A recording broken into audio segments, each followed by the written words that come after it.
Quando falamos em voltar às origens, não nos referimos a tradições humanas ou a formas externas de culto, mas à essência da fé cristã revelada na palavra e vivida pela igreja primitiva. Aquela igreja de Atos não tinha templos imponentes, nem grandes estruturas, mas tinha poder do Espírito, simplicidade de vida e uma paixão ardente pelo Evangelho. Hoje, em contraste, vemos uma igreja moderna repleta de recursos, mas carente de fogo espiritual. Na igreja primitiva, a prioridade era a oração, a comunhão, o ensino dos apóstolos e o partir do pão, Atos 2:42. Já na igreja moderna, muitas vezes a prioridade se tornou o entretenimento, o sucesso humano e o crescimento institucional. Spurgeon já percebia isso no seu tempo e declarou: "É triste ver igrejas cheias de programas, mas vazias de Cristo." O contraste é chocante. Quanto mais buscamos relevância diante do mundo, menos parecemos com a noiva pura de Cristo. E aqui está a denúncia necessária. A igreja de hoje, em muitos aspectos, perdeu o rumo. Em busca de aceitação social, diluiu a mensagem do Evangelho. Em busca de crescimento rápido, abandonou a profundidade. Em busca de poder humano, esqueceu o poder do Espírito. O resultado é uma geração que conhece a liturgia, mas não conhece a presença, que canta sobre avivamento, mas não se arrepende dos seus pecados. Mas há uma promessa. Se voltarmos às origens, encontraremos novamente a chama viva que incendiou os primeiros discípulos. Essa chama não depende de estruturas, mas da presença do Espírito Santo. É possível, ainda hoje, viver uma fé vibrante, marcada por santidade, amor ao próximo e coragem para testemunhar. O mesmo Deus que encheu o cenáculo em Jerusalém é o Deus que deseja encher a sua igreja agora. Por isso, este vídeo é um convite. Vamos juntos refletir sobre como a igreja moderna pode reencontrar o caminho das origens. Vamos ouvir a voz profética de Charles Spurgeon, que ecoa como alerta para os nossos dias. E, sobretudo, vamos ser desafiados a viver não um cristianismo de aparência, mas um cristianismo de essência. Porque o chamado não mudou. Jesus ainda busca uma noiva santa, viva e fiel. Ao olharmos para o livro de Atos, encontramos um retrato vivo da igreja em seus primeiros dias. Não havia riqueza, não havia prestígio social, não havia templos suntuosos nem liberdade política. Pelo contrário, havia perseguição, havia pobreza e havia hostilidade de todos os lados. E ainda assim, essa igreja frágil aos olhos humanos abalou o Império Romano com o poder do Evangelho. Como explicar isso? A força da igreja primitiva estava não em suas estruturas, mas em sua essência. O texto de Atos 2:42 resume de maneira simples e profunda: "E perseveravam na doutrina dos apóstolos e na comunhão, no partir do pão e nas orações." Esse versículo nos dá 4 pilares que sustentavam aquela comunidade. Primeiro, a doutrina dos apóstolos, ou seja, o ensino direto da palavra, que não era adulterado por interesses humanos. Segundo, a comunhão, a vida em comunidade que fazia de cada irmão parte de uma mesma família. Terceiro, o partir do pão, lembrando diariamente o sacrifício de Cristo e a unidade no corpo. E quarto, a oração, que mantinha a igreja de joelhos diante de Deus e, por isso, de pé diante dos homens. Esses pilares nos mostram que a força da igreja primitiva estava no equilíbrio entre fé e prática. Eles não eram apenas ouvintes, mas praticantes da palavra. Não eram apenas crentes individuais, mas corpo unido em amor. A igreja primitiva vivia uma espiritualidade simples e poderosa, sem artifícios, sem máscaras. Charles Spurgeon dizia: "A igreja que ora mais, vive mais. A igreja que prega mais Cristo, tem mais de Cristo." Essa verdade se cumpria nos primeiros cristãos, que viviam e respiravam o Evangelho. Outro aspecto notável era a coragem com que anunciavam a fé. Mesmo sob ameaça, continuavam proclamando que Jesus era o Senhor. Atos 4:13 registra que as autoridades se admiravam da ousadia de Pedro e João, reconhecendo que eram homens comuns, mas que haviam estado com Jesus. A presença de Cristo era a credencial deles, e não títulos ou diplomas. Essa ousadia não vinha de estratégias humanas, mas do poder do Espírito Santo que os revestira no dia de Pentecostes. A igreja primitiva também se destacava pela generosidade. Não havia necessitado entre eles, porque aqueles que tinham bens vendiam propriedades e repartiam com os que precisavam. Atos 4:34-35. Essa prática não era uma lei imposta, mas fruto do amor derramado em seus corações.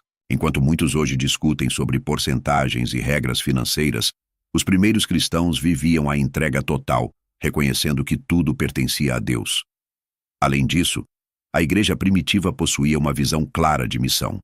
Jesus havia ordenado: "Sereis minhas testemunhas em Jerusalém, em toda a Judéia e Samaria, e até aos confins da terra." Atos 1:8. E eles levaram isso a sério. Não se fecharam em si mesmos, mas se espalharam levando o evangelho. O resultado foi um crescimento que não dependia de técnicas, mas da ação poderosa de Deus. A força da igreja primitiva, portanto, estava no fato de que ela não confiava em si mesma, mas em Cristo. O sucesso não era medido por números ou estruturas, mas pela fidelidade e pelo poder do Espírito. Essa igreja nos deixa uma lição urgente. Não precisamos de mais métodos humanos, mas de mais dependência de Deus. Spurgeon certa vez advertiu: "Se a igreja do Senhor voltar a confiar em sua própria força, ela se tornará fraca como Sansão, depois de perder seus cabelos. Mas se depender do Espírito, nenhum inimigo poderá resistir-lhe." A igreja primitiva é a prova disso. Pequena, frágil, perseguida, mas cheia de Deus. E essa é a força que a igreja moderna precisa reencontrar. Se a igreja primitiva era marcada por simplicidade, poder do Espírito e fidelidade ao Evangelho, a história nos mostra que, pouco a pouco, essa chama foi sendo obscurecida. A igreja começou a se perder quando trocou a dependência de Deus pela confiança em estruturas humanas. O ponto de inflexão não foi um único momento, mas uma sequência de desvios que, juntos, afastaram a comunidade da essência que Cristo havia estabelecido. Um dos primeiros sinais de perda foi o apego ao poder político. Nos primeiros séculos, a igreja cresceu sob perseguição, e sua força estava justamente em não se misturar ao poder do mundo. Mas quando o cristianismo foi oficializado como religião do Império Romano no século IV, a igreja ganhou status, mas perdeu parte de sua essência. As catedrais foram erguidas, os rituais se tornaram pomposos e, pouco a pouco, a simplicidade da fé apostólica foi sendo substituída por formalismos. Charles Spurgeon advertia sobre esse perigo em sua época.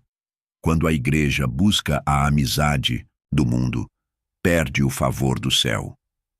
Outro desvio foi o legalismo religioso. Em vez da liberdade do Evangelho, muitos líderes começaram a estabelecer regras humanas como meio de medir a espiritualidade. O que no início era vida no espírito se tornou obediência a sistemas eclesiásticos. Essa mudança corroeu a vitalidade espiritual da comunidade, transformando discípulos em meros membros de instituições. Também houve o abandono da santidade prática. A igreja, que deveria ser sal e luz, muitas vezes se misturou com a corrupção do mundo. Líderes buscavam prestígio, riquezas e poder, e o testemunho de pureza começou a ser ofuscado. Spurgeon dizia: "A igreja que se veste como o mundo, fala como o mundo e age como o mundo, em breve não terá mais nada a oferecer ao mundo." Esse alerta, que fazia sentido no século XIX, ecoa ainda mais forte hoje. Por fim, houve uma perda da missão. A ordem de Jesus de ir por todo o mundo foi muitas vezes sufocada pelo desejo de manter instituições, construir estruturas e preservar tradições. O movimento missionário que deveria ser o coração da igreja, foi substituído pela manutenção do status quo. A igreja deixou de ser uma comunidade enviada e passou a ser um sistema a ser defendido. Assim, a trajetória da perda começou cedo e se intensificou ao longo da história. Onde havia simplicidade, entrou formalismo. Onde havia fogo espiritual, entrou frieza institucional. Onde havia missão, entrou comodismo. A igreja moderna herda essa trajetória e por isso precisa urgentemente voltar às origens. No século XIX, em meio à Inglaterra vitoriana, Charles Haddon Spurgeon levantou sua voz como um profeta contra as distorções da igreja de sua época. Ele enxergava com clareza que o problema não era apenas externo, mas interno. A igreja havia perdido sua essência. Suas palavras atravessam o tempo e parecem ter sido escritas para o nosso presente. Spurgeon percebia que muitos líderes já haviam trocado a centralidade de Cristo por métodos humanos. Ele denunciava: se tirarem Cristo do púlpito, pouco importa quão belos sejam os sermões. Será apenas palha para alimentar as chamas do inferno. Essa crítica era dirigida àqueles que preferiam agradar o público com discursos refinados, em vez de anunciar a cruz com ousadia. O que vemos hoje não é diferente. Púlpitos transformados em palcos, mensagens moldadas para entreter e não para confrontar. Ele também identificava o perigo do mundanismo infiltrado no corpo de Cristo. O maior inimigo da igreja não está fora dela, mas dentro. São os corações que amam o mundo mais do que a Deus. Essa advertência é assustadoramente atual. Vivemos dias em que o culto muitas vezes se parece mais com um show, em que os valores do mercado penetram no sagrado e em que a medida do sucesso de uma comunidade se resume a números e não à santidade. Spurgeon ainda denunciava a indiferença espiritual. Ele dizia: uma igreja sem oração é uma igreja sem vida. Já em sua época, ele via comunidades acomodadas, satisfeitas com sua reputação, mas vazias do poder do Espírito. Se transportarmos esse diagnóstico para hoje, percebemos igrejas abarrotadas de atividades, mas pobres em joelhos dobrados. A agenda está cheia, mas o altar está vazio. O diagnóstico de Spurgeon é claro. A igreja perde o rumo quando se afasta da centralidade de Cristo, quando adota o mundo como modelo e quando abandona a oração. Essas três enfermidades corroem a essência da fé e transformam a noiva de Cristo em uma caricatura de si mesma. Por isso, sua voz ecoa como alerta. Voltar às origens significa resgatar o evangelho puro e simples, reencontrar a vida de santidade e mergulhar novamente na dependência do Espírito. Sem isso, não importa quanto cresçamos em número ou influência, estaremos apenas mais distantes daquilo que o Senhor sonhou para a sua igreja. Quando olhamos para o evangelho pregado pela igreja primitiva, vemos algo direto, cristalino e transformador. A mensagem era simples: Jesus Cristo morreu pelos pecadores, ressuscitou ao terceiro dia e agora reina à destra do Pai. Esse evangelho tinha poder porque era centrado em Cristo e fundamentado na cruz. Não havia rodeios nem distrações. Pedro, em seu primeiro sermão em Atos 2, não ofereceu promessas de prosperidade ou soluções mágicas, mas anunciou arrependimento e fé em Jesus. O resultado? 3.000 almas foram salvas em um só dia. Hoje, no entanto, em muitos lugares, o evangelho foi revestido de adereços que o distorcem. O que era simples tornou-se complicado. O que era direto tornou-se enfeitado. O evangelho moderno, em vários púlpitos, fala mais sobre autoestima do que sobre arrependimento, mais sobre conquistas pessoais do que sobre santidade, mais sobre prosperidade material do que sobre a vida eterna.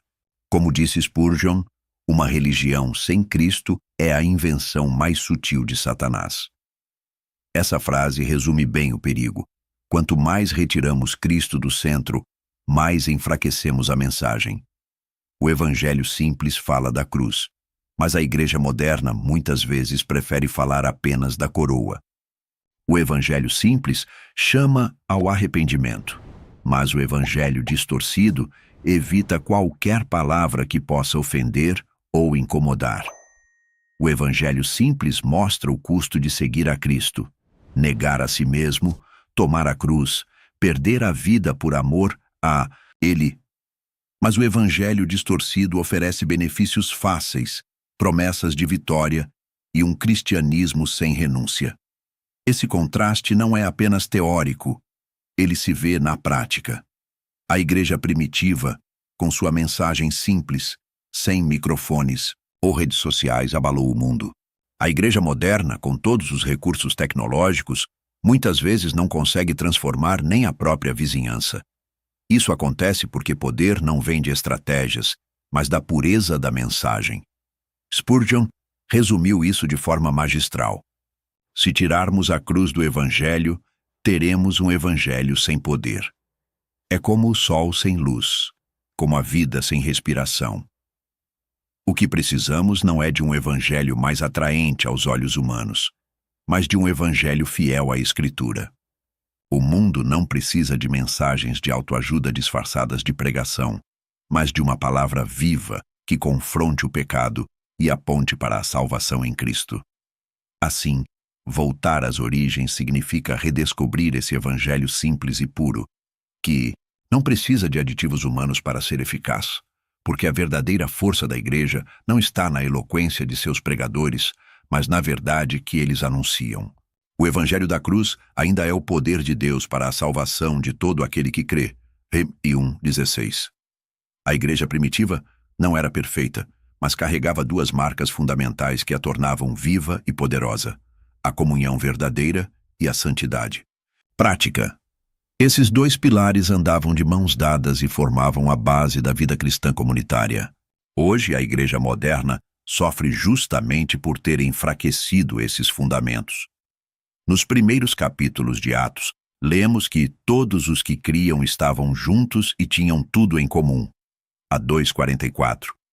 Não era apenas um ajuntamento dominical, mas uma vida compartilhada. A comunhão não se limitava ao culto. Ela se expressava nas casas, nas refeições, nas orações. Essa unidade fazia com que o amor fosse visível até mesmo aos de fora. Tertuliano, no segundo século, escreveu que os pagãos se admiravam e diziam: "Vede como eles se amam." Essa comunhão não era artificial. Não havia alianças baseadas em interesses, mas uma verdadeira fraternidade espiritual. Um irmão sofria, todos sofriam. Um irmão se alegrava, todos se alegravam. E porque havia comunhão, havia também poder. O Espírito Santo agia em meio a um povo que se tratava como família. Hoje, em muitas igrejas, as relações são superficiais, marcadas mais por protocolos do que por amor genuíno. A comunhão foi trocada pela convivência fria, e o corpo de Cristo se fragmentou em departamentos, eventos e interesses. Mas junto da comunhão havia a santidade. O episódio de Ananias e Safira em Atos 5 revela isso com força. Deus não tolerava a mentira nem a hipocrisia no meio do seu povo. O resultado daquela disciplina divina foi temor e pureza na comunidade. A santidade não era um conceito distante, mas uma prática real. O pecado era confessado. A vida era transformada. E os crentes buscavam viver de modo digno do Evangelho. Charles Spurgeon dizia: "A santidade é a beleza da igreja. Sem ela, todo o brilho exterior é apenas maquiagem sobre um cadáver." Essa frase dura reflete a verdade que vemos hoje. Muitas igrejas modernas se preocupam mais com imagem do que com caráter, mais com aparência de piedade do que com santidade real. A comunhão foi corrompida pelo individualismo, e a santidade foi substituída por tolerância ao pecado. No entanto, a comunhão e a santidade são inseparáveis. Uma igreja que vive em comunhão, mas não busca santidade, será apenas uma associação social, e uma igreja que prega a santidade sem comunhão se tornará legalista e fria. A força da igreja primitiva estava justamente na união dessas duas virtudes. Viviam juntos, amavam-se profundamente e se santificavam em temor diante de Deus. Se a igreja moderna deseja voltar às origens, precisa recuperar essa dupla essência. Precisamos novamente de lares abertos, mesas compartilhadas, vidas entrelaçadas pelo amor. Precisamos também de corações quebrantados, arrependimento sincero e busca por pureza. Só assim a igreja deixará de ser um ajuntamento de membros e voltará a ser um corpo vivo, santo e unido. Se existe uma marca que definia a igreja primitiva, era a consciência de missão. Jesus havia deixado claro: ide por todo o mundo e pregai o evangelho a toda criatura. Marcos 16:15. A comunidade de Atos sabia que sua razão de existir não era o conforto, mas a proclamação. E por isso, mesmo em meio à perseguição, a mensagem se espalhava de Jerusalém até os confins da terra. Hoje, em grande parte da igreja moderna, essa chama missionária perdeu intensidade. Muitos templos se transformaram em clubes religiosos, voltados para dentro, preocupados mais em agradar seus frequentadores do que em alcançar os perdidos. Eventos são organizados, estruturas são erguidas, mas a ordem mais básica de Cristo é negligenciada: fazer discípulos. O resultado é uma igreja cheia de programas, mas vazia de impacto real no mundo. A missão da igreja não é opcional, é sua essência. Atos 8 nos mostra que, quando a perseguição dispersou os cristãos, eles não se esconderam. Os que foram dispersos iam por toda parte anunciando a palavra. Isso nos revela que o evangelho não era uma atividade restrita ao domingo ou ao púlpito, mas o ar que respiravam. Todo crente era um missionário. Charles Spurgeon, em seu estilo direto, disse: cada cristão ou é missionário ou é impostor. Essa frase dura expõe uma ferida que persiste até hoje. Se realmente fomos alcançados pela graça, como podemos permanecer calados? Se conhecemos a salvação em Cristo, como não compartilhar com os que estão perecendo? Uma fé que não se traduz em testemunho é uma fé estéril. O discipulado também fazia parte dessa missão. Jesus não chamou a igreja apenas para ganhar almas, mas para fazer discípulos. Mateus 28, 19 e 20. A igreja primitiva entendia isso e por isso perseverava no ensino dos apóstolos, formando crentes maduros e firmes. Hoje, vemos uma multidão de membros, mas poucos discípulos. E isso acontece porque o foco mudou. Em vez de investir na maturidade, investe-se na quantidade. Mas um exército de superficiais jamais será capaz de enfrentar as trevas do mundo. Retornar. A missão significa recuperar a consciência de que a igreja existe para fora de si mesma. Significa pregar não apenas dentro dos templos, mas nas ruas, nas casas, nos ambientes de trabalho. Significa formar discípulos que vivem como Cristo e não apenas frequentadores de cultos. Significa arder de paixão pelas almas, como Paulo, que dizia: ai de mim se não pregar o Evangelho. 1 Coríntios 9,16. Se a igreja moderna quiser voltar às origens, precisa reacender essa chama missionária. Precisa sair das paredes e voltar ao mundo, não para imitá-lo, mas para iluminá-lo. Precisa voltar a ser testemunha viva de Cristo, em palavras e obras, porque a igreja que perde a missão, perde o seu sentido de existir. Chegamos ao ponto culminante desta reflexão. A igreja moderna não precisa de um novo modelo, precisa redescobrir o antigo. A igreja de Atos não era perfeita, mas era viva, e é exatamente essa vida que precisamos reencontrar. O chamado de hoje é simples e profundo: ser igreja de Atos no século XXI. O que isso significa na prática? Significa viver novamente como comunidade que ora, que parte o pão, que persevera no ensino, que testemunha com ousadia e que não negocia a santidade. Significa recuperar a consciência de missão, colocar Cristo no centro e abrir mão de toda a glória humana. O mundo atual É diferente daquele em que os primeiros discípulos viveram, mas a essência do Evangelho é a mesma. O pecado continua sendo o mesmo, a necessidade de salvação continua sendo a mesma, e o poder do Espírito continua sendo o mesmo. Spurgeon dizia: não precisamos de uma nova revelação, precisamos de olhos novos para ver a revelação já dada. Essa frase resume o desafio de nossa geração. A palavra de Deus não mudou. O chamado não mudou. O que mudou foi a igreja, que se distraiu com métodos, números e sucesso humano. O que precisamos não é inovar, mas retornar. Ser igreja de Atos no século XXI é ter a coragem de nadar contra a correnteza. É viver em santidade em meio a uma cultura imoral. É manter a fidelidade à Escritura em meio a um mundo relativista. É anunciar a cruz em meio a uma sociedade que quer apenas ouvir palavras agradáveis. É caminhar com o Espírito em meio a um tempo de pressa e superficialidade. Se aceitarmos esse chamado, a igreja não será apenas um prédio ou uma instituição, mas novamente o corpo vivo de Cristo, cheio de poder, amor e verdade. E assim como no primeiro século, o mundo não poderá ignorar o testemunho de uma comunidade transformada pelo Evangelho. Esse é o apelo para cada cristão. Não se conforme com a religião fria da modernidade, mas seja parte de um movimento que volta às origens, que busca a chama do Pentecostes e que vive para a glória de Cristo.